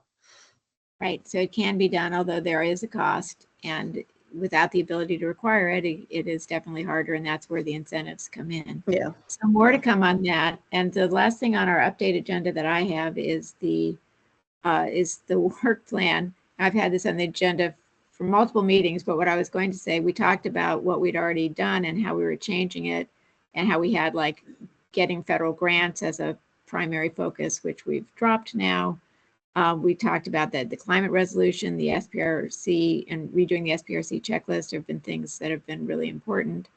I think as we look at the rest of the year, the things that we have on the work plan, and I think they're pretty much right, are GBIP, transportation, which we've sent 3 letters on and have discussed a lot, the virtual power plant, I would have said this in April, virtual power plant, microgrid, and battery storage, for resilience and equity, and we're clearly moving on that.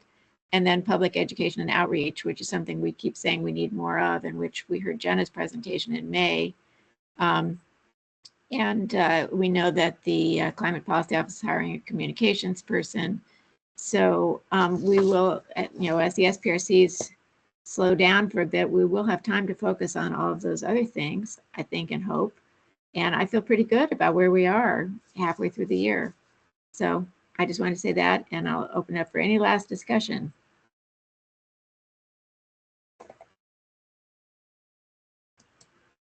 Okay, seeing no, is there anything anybody else would like to say? If not, then we will adjourn the meeting, and I thank you all for all of your contributions and all of your work, and for taking on some big, scary projects, from microgrids to big SPRCs. So, as somebody said, let's keep it, Henry, let's keep it up. Go team. All right. See you in July. Thank you. Bye, y'all. Thank Bye. you. Good night. Bye, everybody. Bye. Good night. Thanks. That all.